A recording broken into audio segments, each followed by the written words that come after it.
You've been praying for a way, but what if I told you the way already exists?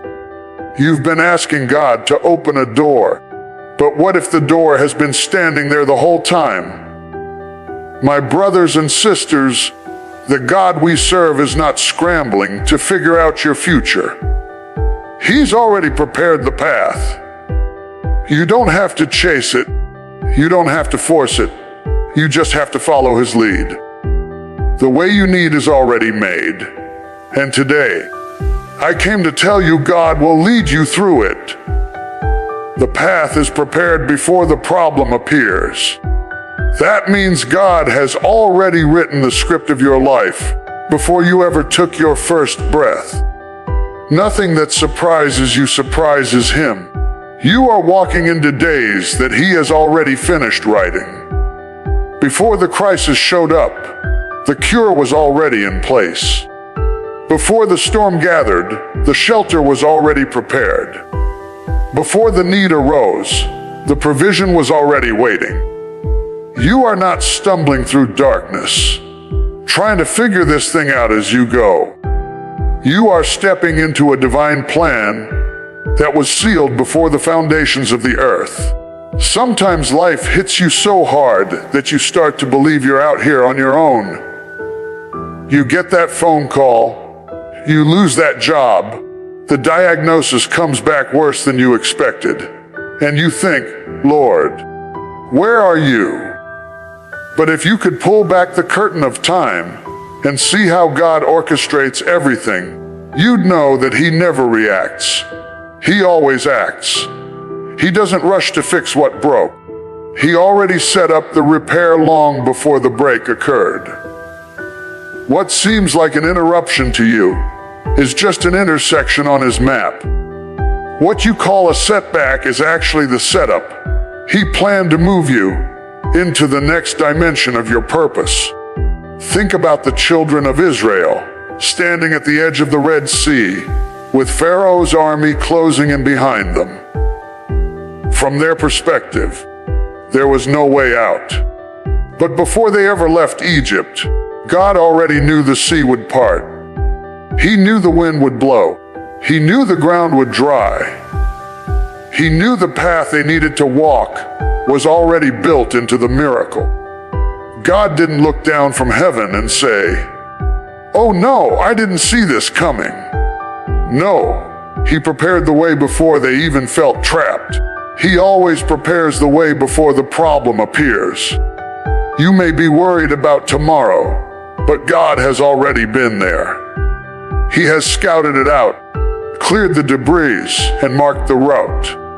That's why He says, "I am the Alpha and the Omega, the beginning and the end." He stands outside of time, writing the ending before you even reach the starting line.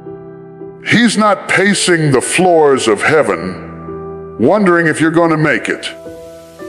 He knows you're going to make it because He already paved the road you're about to walk. Sometimes you can't see the road because He hasn't revealed it yet. That doesn't mean the road isn't there. It just means you're not supposed to see it until you step forward in faith. The problem we have is that we want to see the blueprint before we take the first step.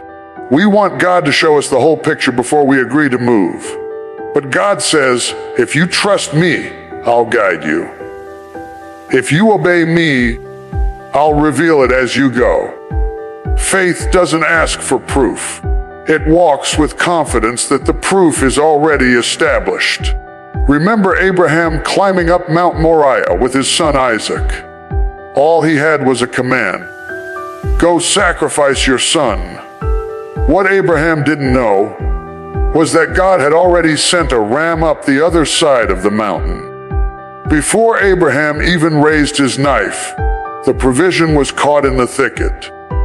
Before the problem appeared, the path was prepared. God didn't have to scramble to find a solution. The solution was already moving up the mountain at the same time Abraham was climbing in obedience. When you know the path is prepared, you stop panicking in the pit. You stop falling apart when plans shift. You stop thinking God has forgotten you. You can stand in the middle of uncertainty and still have peace because you know God is ahead of you, making the crooked places straight and the rough places smooth. You can lose friends, lose opportunities, even lose strength and still declare, God has gone before me. The enemy tries to make you think you're cornered. He whispers, you've never been here before. You're not ready for this. You're going to fail. But what he doesn't know is that you're walking on a path that heaven has already cleared. The very thing meant to block you is what God will use to bless you. The detour you're dreading is actually the delivery route for your destiny. The delay you hate is the tool God is using to develop you. Even your enemies are part of the plan. Pharaoh thought he was chasing Israel into destruction, but he was actually escorting them into deliverance. Stop letting fear dictate your next step. Fear says, what if there's no way? Faith says, the way is already there. Fear says, what if I'm not enough? Faith says, God has already supplied everything I need. Fear says, what if I fail? Faith says, failure was never in the plan, only preparation. If you could understand that God has gone ahead of you, you'd stop asking Him to make a way and start thanking Him for the way that already exists. Even in the details of your life, He's ahead of you. The person you're going to meet next week, the one who will open a door for you, God has already lined that up. The resources you'll need 6 months from now, He's already arranging them. The strength you'll need for the battle you haven't faced yet, He's already deposited it inside you. You're not waiting on God to figure things out. He's waiting on you to walk into what He's already finished. Don't confuse preparation with absence. Just because you can't see the path doesn't mean there is no path. God often hides the road to protect you from distractions. If you knew every twist and turn ahead of time, you might try to control it yourself. So He gives you just enough light for the next step. And every step you take proves that His word is true. The steps of a righteous man are ordered by the Lord. Ordered steps don't have to be visible steps. They're ordained steps. God orders them in heaven before you ever walk them on earth. When you feel overwhelmed, remember that God has already placed the answer in motion. The medicine is already discovered before the sickness comes. The job is already prepared before you lose the old one. The friend who will lift you up is already in your circle before you know you need them. You may not recognize it yet, but heaven is not surprised by your situation. God has gone ahead of you, laid down the stones, and carved out the road. So take courage. Stop living like you're lost when your Father is guiding every step. Stop crying like there's no way out when the exit has already been signed, sealed, and delivered. The path you need is not under construction. It's finished. God is simply waiting on you to start walking. When you trust that the path is prepared before the problem appears, you walk differently. You pray differently. You worship differently. You stop begging God to do something and start praising Him because He already has. You stop making fear-based decisions and start making faith-based moves. And when you finally reach that destination, you'll look back and realize that what felt like chaos was actually choreography. God didn't just make a way. He was the way all along. What God ordains, He sustains. If He called you to it, He will carry you through it. If He placed you there, He will keep you there. Too often we think that when God opens a door, Our job is to walk through it, and then somehow hold the whole thing together by our own strength. But the same God who ordains your steps is the God who underwrites your journey. He does not sponsor something only to abandon it halfway through. He does not sign off on your destiny only to leave you scrambling to pay the bill. If God initiated it, He's responsible for maintaining it. When God ordains something, it means it's been authorized in heaven. It's stamped, sealed, and delivered by divine authority. And anything heaven authorizes, heaven also funds. That's not just about money. It's about strength, courage, wisdom, protection, and favor. If God gave you the vision, He'll provide the provision. If He gave you the dream, He'll give you the stamina to pursue it. If He placed you in a position, He'll give you the grace to survive the pressure that comes with it. Look at Noah. God told him to build an ark when there was no rain. That assignment wasn't Noah's idea. It was God's. Because it was God's idea. God gave Noah the blueprint, the materials, the instructions, and the time to complete it. The neighbors mocked him. The sky stayed clear. But Noah kept building because he knew who gave the order. And when the flood finally came, the same God who ordained the ark sustained it through the storm. Not one wave could destroy what God designed. Or think about Elijah. God told him to go to the brook Cherith, promising that water would be there and ravens would feed him. Elijah didn't have to beg the birds to show up. They came because God commanded them. Elijah didn't have to worry about the brook drying up until God said move. Why? Because when God ordains a season, He sustains it. The provision will not run out until it's time to transition to the next assignment.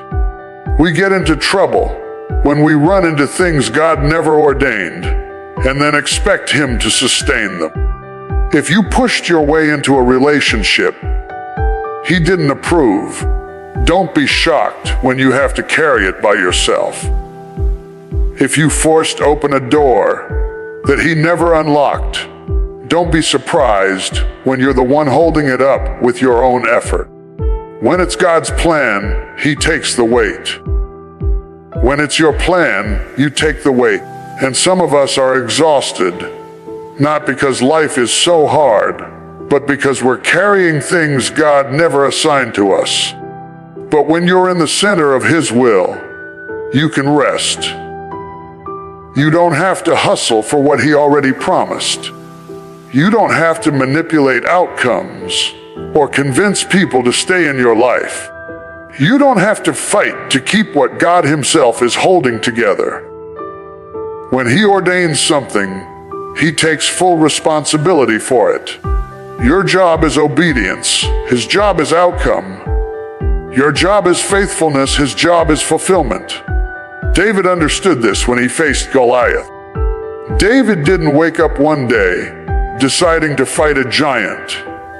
He was sent to the battlefield on an errand from his father. But when the moment arose, David knew this was a divine assignment. He didn't go with a sword or shield. He went with confidence that God had ordained this victory. And because God ordained it, David didn't have to be afraid of failing. One stone was all it took, not because David was so skilled, but because God was sustaining him in the fight He Himself had ordered. What God ordains, He sustains even in seasons of opposition.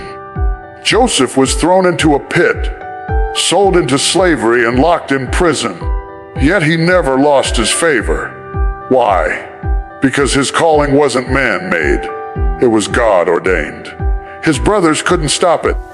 Potiphar's wife couldn't ruin it. The prison bars couldn't contain it. When God puts His hand on your life, you are untouchable until your assignment is complete. He doesn't just call you to something. He keeps you alive to fulfill it. Sometimes His sustaining power doesn't look like abundance. Sometimes it looks like just enough. Remember how God fed Israel with manna in the wilderness. It wasn't overflowing banquets, but it was daily bread. They had exactly what they needed every single day. Not too much to get proud, not too little to die. God was showing them, I am your source. As long as you're walking where I lead, I will sustain you. If God brings you to a wilderness, He will feed you in that wilderness. If He sends you to stand before Pharaoh, He will give you the words to speak. When you understand this truth, you stop fearing the future. You stop asking, what if I can't handle it? You can't handle it, but He can. You stop worrying about resources, connections, and timing because you realize that every detail is His responsibility. If He puts you in the classroom, He'll give you the mind to pass the test. If He puts you in the boardroom, He'll give you the wisdom to make decisions. If He placed you in the fire like Shadrach, Meshach, and Abednego, He'll step into the flames with you to make sure you come out without even smelling like smoke. So don't let fear make you quit. Don't let the weight make you think God abandoned you. The fact that you're still standing is proof He's sustaining you. The fact that you didn't give up when you had every reason to is proof He's holding you up. You may feel weak, but His strength is made perfect in your weakness. You may feel empty, but He keeps refilling your cup. You may feel like you're drowning, but the waves can't take you under, because He's the one who told you to step out of the boat in the first place. This also means that success is not about your hustle. It's about your alignment. You don't have to fight for every inch when you're walking in something God ordained. That doesn't mean there won't be hard work, but it does mean you won't have to strive in your own strength. When God ordains it, doors open that you didn't even knock on. People bless you who don't even know why they're blessing you. Opportunities chase you down because you're walking in something heaven already approved. And here's the best part. What He sustains, He finishes. If He started a good work in you, He will carry it to completion. He won't leave a project half done. He won't let His investment in you go to waste. The same grace that called you will keep you. The same power that opened the door will hold it open until you've walked through. The same hand that lifted you will sustain you on the platform. You don't have to live in fear of losing what God Himself is holding together. So lift your head. Stop worrying about whether you're going to make it. Stop doubting whether you have enough to finish. If it's His assignment, it's His bill. If it's His vision, it's His provision. What God ordains, He sustains. He's not just the author of your story. He's also the finisher. Stop chasing signs. Start following His voice. Too many people are running after proof, after confirmation, after some dramatic event in the heavens to tell them what to do next. They wait for a flashing neon light or a perfect alignment of circumstances before they move. But God never promised to guide you with signs. He promised to lead you by His voice. Signs may accompany your journey, but His voice is supposed to direct your steps. When you live chasing signs, you end up tossed back and forth, chasing every wind of coincidence, trying to read meaning into everything. But when you live by His voice, you walk with stability, because you're not depending on what you see. You're depending on who you know. A sign can confirm what God has already spoken, but it should never replace His voice. Think about the Israelites in the wilderness. They had pillars of cloud and fire, literal, visible signs of God's presence. But even then, God gave Moses his word. The signs moved because of the command of his voice, not the other way around. If you're waiting for signs without listening for his voice, you'll misinterpret everything. You'll call coincidences commands. You'll call delays denials. You'll call obstacles closed doors when they're actually just detours. The problem with chasing signs is that signs can be manipulated. Feelings can mimic signs. The enemy can manufacture signs. A door opening doesn't automatically mean God opened it. Sometimes doors open to lead you off track.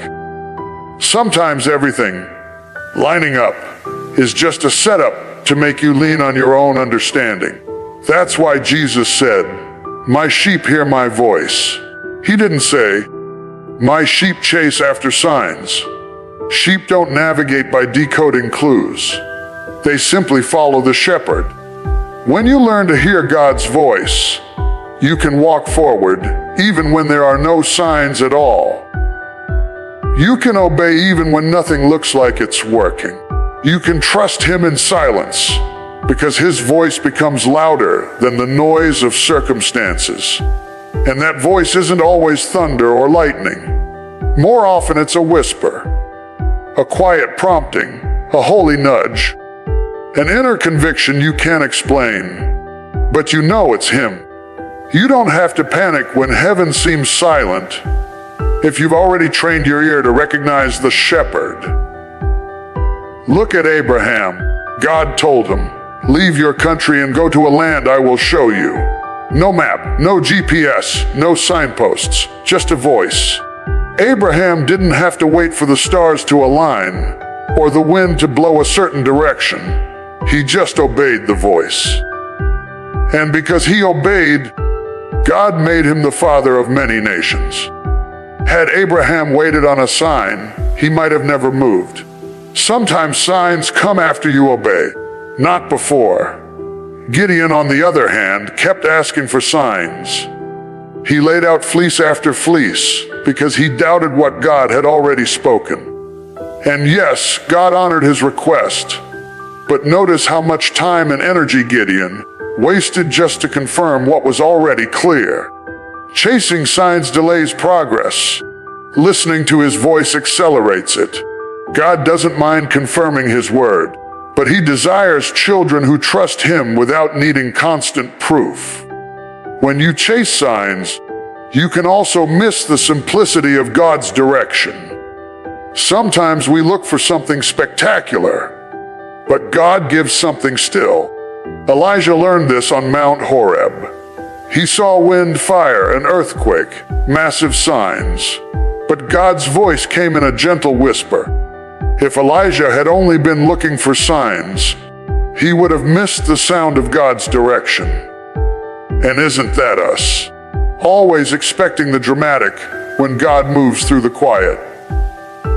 Always wanting fireworks when he's speaking in the small, steady way. Following his voice requires relationship. You can't recognize a voice you haven't spent time with. You can't distinguish his voice from your own thoughts or from the enemy's lies unless you've learned its tone, its character, its consistency. His voice always aligns with his word. He won't contradict scripture to give you a shortcut. He won't tell you to compromise just to make something happen faster. If the voice you're hearing doesn't sound like the heart of God revealed in his word, it's not him. When you learn to follow his voice, you gain confidence that doesn't depend on outward circumstances. You don't need a dream every night, a prophet every week, or an open door every month to know he's guiding you. You start walking with boldness because your trust isn't in what you see. It's in who you hear. You realize that even if all the signs around you look bad, if his voice says, "Go," then go. And even if every sign looks good but his voice says, "Wait," then wait. Think about Peter walking on water. Jesus didn't give him a sign to prove it would work. He gave him a word. One word. Come. And Peter stepped out of the boat on that word. As long as his focus stayed on the voice of Jesus, he stayed above the waves. But the moment he started looking at the signs, the wind, the waves, the danger, he began to sink. Signs will distract you. His voice will sustain you. We live in a world obsessed with signals and omens. People want to know if the timing is perfect, if the conditions are ideal, if everything feels right. But faith doesn't wait for perfect conditions. Faith trusts the voice that says, "Move now." And here's the thing. Sometimes God's voice will lead you into a situation where every sign says, "This makes no sense." That's how you know it's God. He specializes in leading you where you can't go on your own strength, so he can prove his power in your weakness. Stop asking heaven to prove itself to you like you're the judge and God is on trial. He's already spoken through his word, through his Spirit, through the finished work of Christ. Your role is not to demand evidence, but to walk in obedience. Signs are merciful. His voice is relational.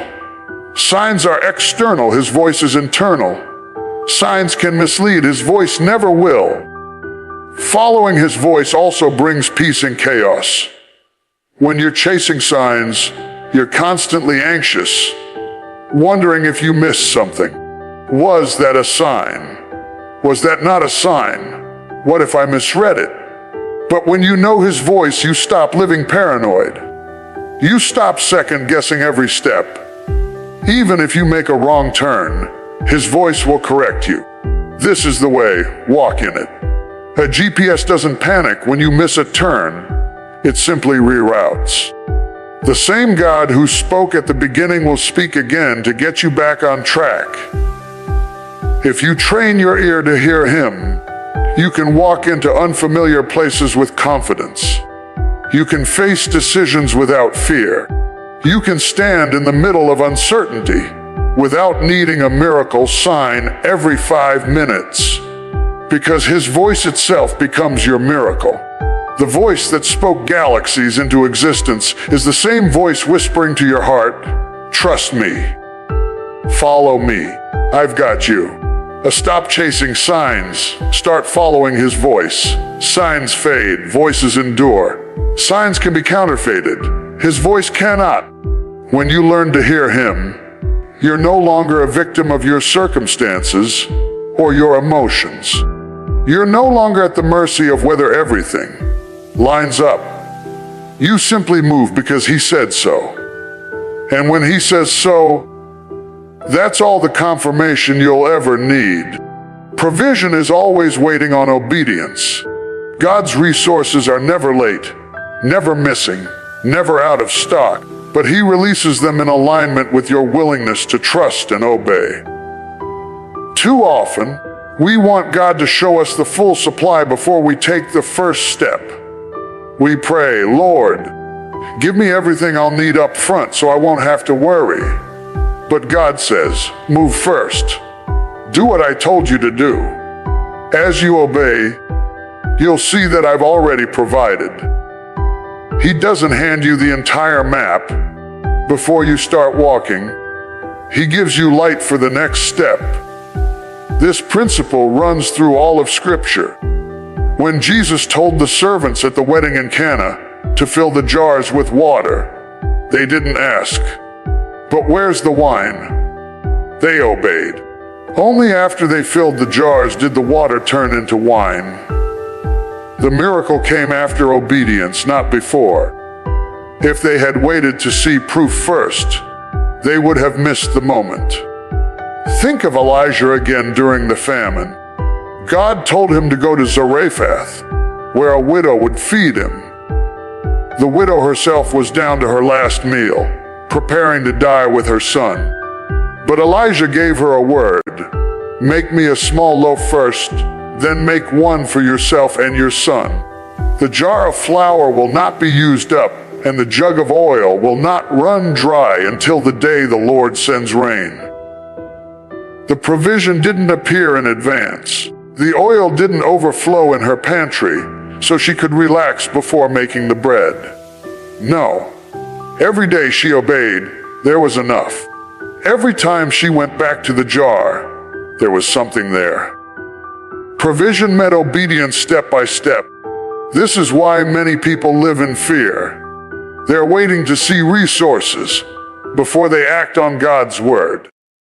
But if you only move when you can see everything, you're not walking by faith.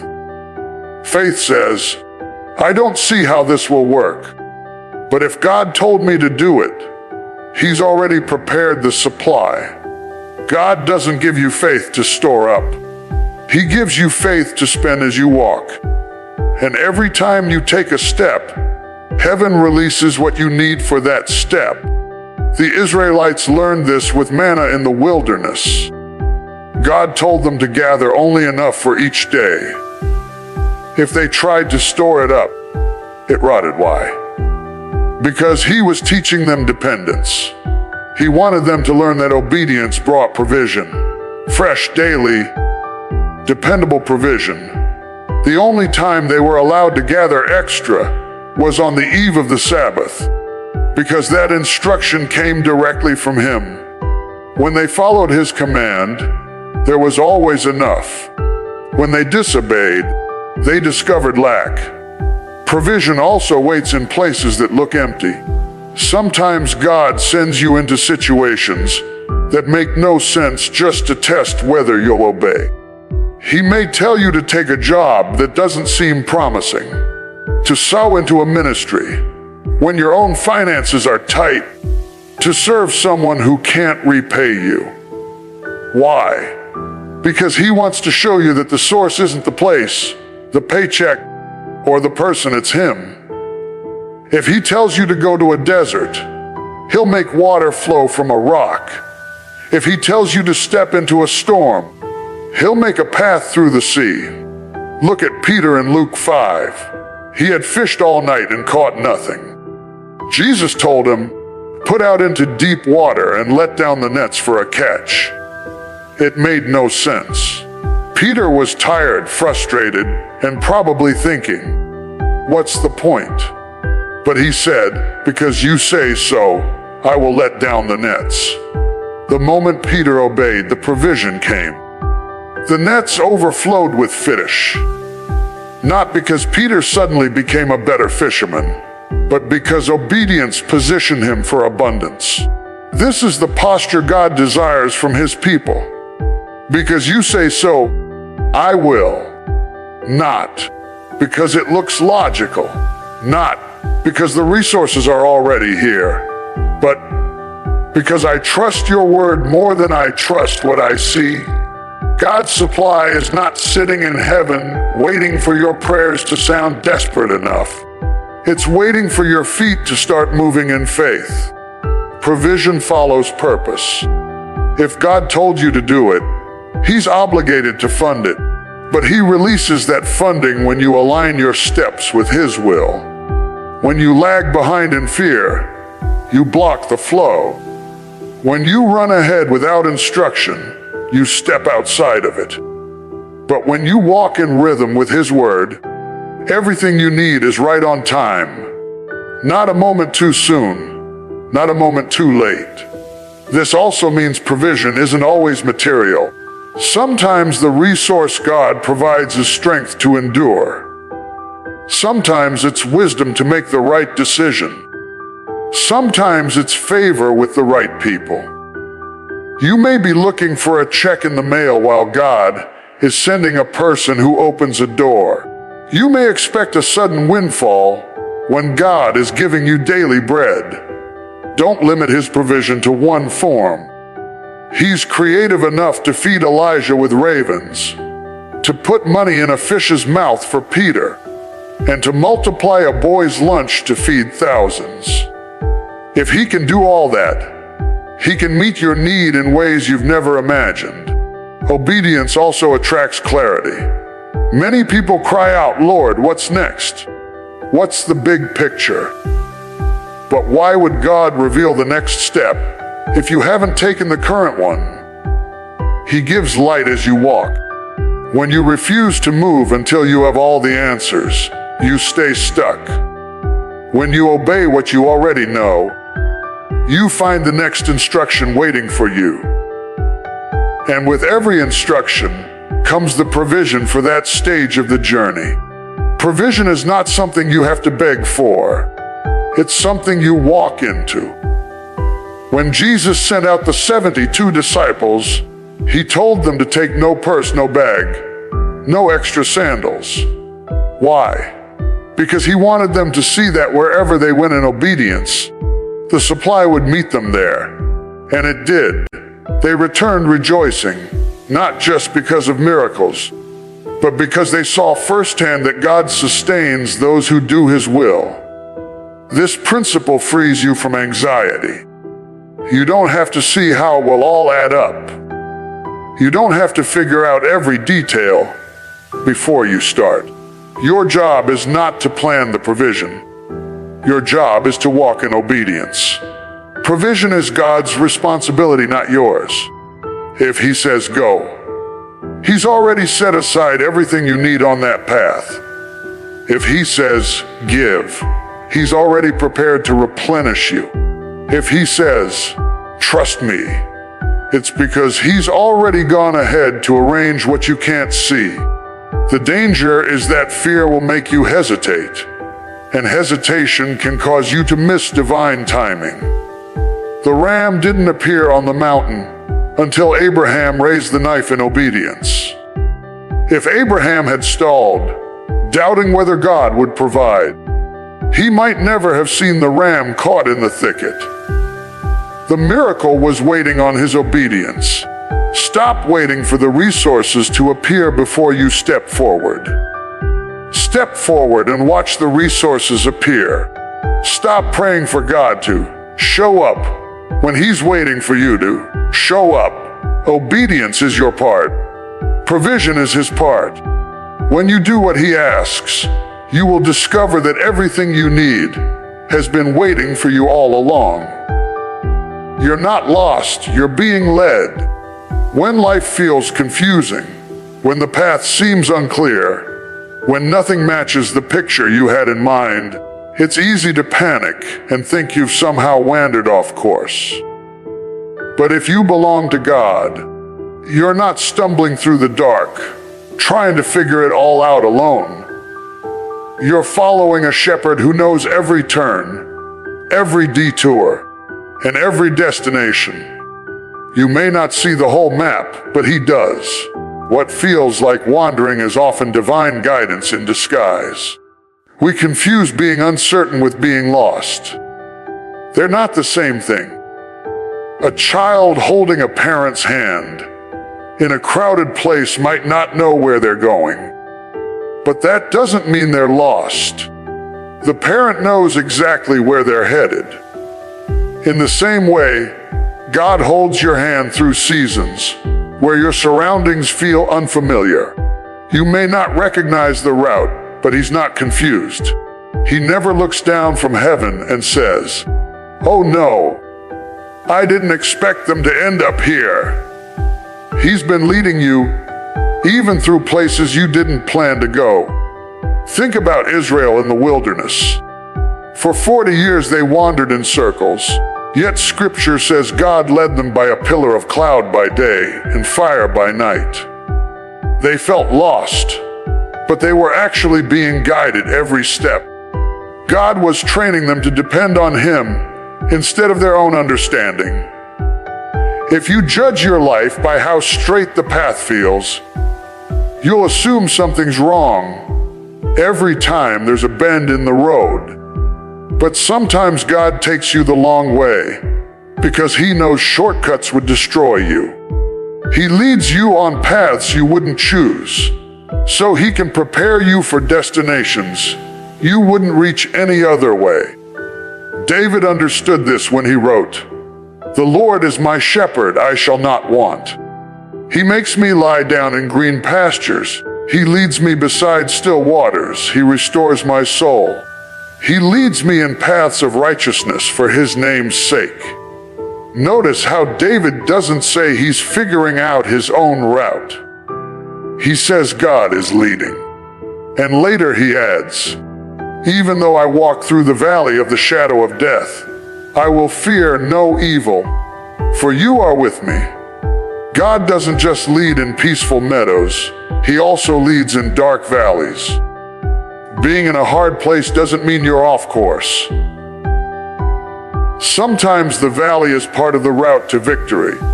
We feel lost when we measure our progress by human timelines. Maybe you thought you'd be further along by now, married by now, successful by now, healed by now. But God isn't bound by your schedule.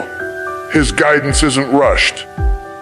He's more concerned about who you're becoming on the journey than how fast you reach the destination.